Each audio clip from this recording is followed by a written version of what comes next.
عائلة السيد بورقبال قاطنة بمدينة بيرغامو تضم الجيل الأول الذي يمثله الأب والجيل الثاني المكون من الأبناء.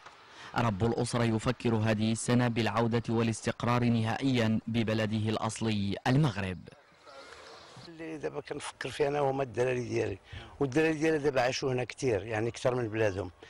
كيمشيو لي شهر في العام تما وكيعاود يرجعوا، لان اللي خدام خدام، اللي كيقرا وراه كتعرف الوقت دابا مزير بالنسبه لهذا الوقت. ما عرفناش المصير ديال هذا الشيء كيفاش غادي يتلا. العائلة ربطت علاقات محبة وطيدة مع جيرانها من الإيطاليين. مع هذه العائلة تجمعنا أخوة ومحبة متميزة.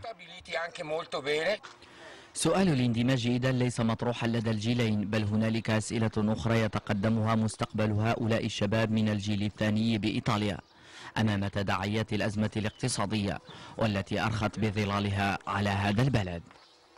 بزاف ديال الشباب يعني اللي في السن ديالي اللي تعتبروا تما من الجيل الثاني، يعني لاقين صعوبات كثيره في ايطاليا، وعندهم واحد علامه الاستفهام، يعني ما عارفين شنو هو المستقبل ديالهم.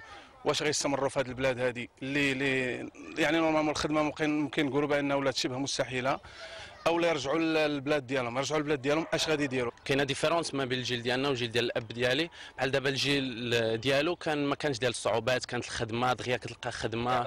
دابا تبدل كل شيء، دابا كاين شويه الكريزي. بمنزل العائلة أصبح النقاش المسيطر في الآونة الأخيرة يتجلى في إمكانية عودة الأبناء إلى المغرب. هل الاحتمال قائم في ظل وضعية أصبحت تقض مضجع غالبية المهاجرين بإيطاليا؟ أي واحد كيحلم أنه يرجع واحد النهار للبلاد ديالو. مي حنا يعني شباب وكبرنا هنا وتأقلمنا هنا، يعني غادي نلقاو، ما عرفتش كيفاش غتكون الدنيا تماك، واش غنلقاو الصعوبات واش لا. تتحدث الأرقام عما يناهز 120 ألف مغربي غادروا إيطاليا في ال5 سنوات الأخيرة.